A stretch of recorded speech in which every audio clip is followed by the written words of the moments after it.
Ali Reza Ciyavadi. Gözüm aşıqdır qara gözlərinə, İstəyirəm sevgi dola gözlərinə. Adını yüreğimin başında yazdım, gözlerimin süzülen yaşında yazdım. Sevginin yolunda yoldaşım sen idin, adımı bu yolların daşında yazdım.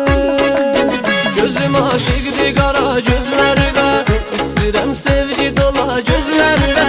Demə çox qalır visalə ürəyim, az qalır qurban ola gözlərinə. Gözüm aşıqdır qara gözlərinə, İstəyirəm sevgi dola gözlərinə.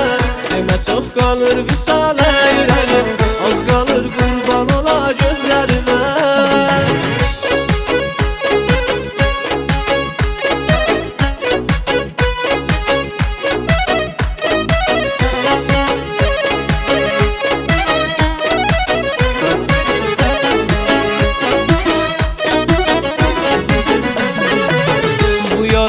Mecnunun Leyla'sı sensen, bu vefalı aşıqın dünyası sensen.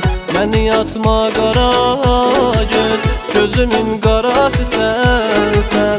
Gecələr əlim duana, dilimin duası sensen, dilimin duası sensen.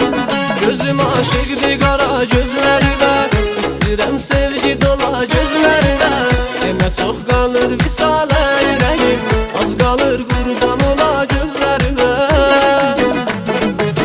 Gözüm aşıqdır qara gözlərinə, İstəyirəm sevgi dola gözlərinə. Demə çox qalır visalə ürəyim, az qalır qurban ola gözlərinə.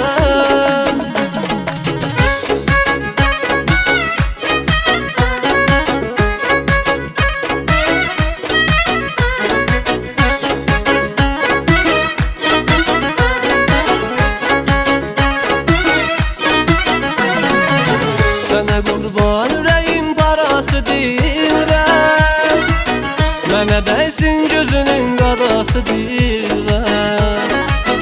Bilirəm gözəllərin vəfası olmaz, özüm olan eşqimin fədası deyirlər. Gözüm aşıqdır qara gözlərinə, İstəyirəm sevgi dola gözlərinə. Demə çox qalır visalə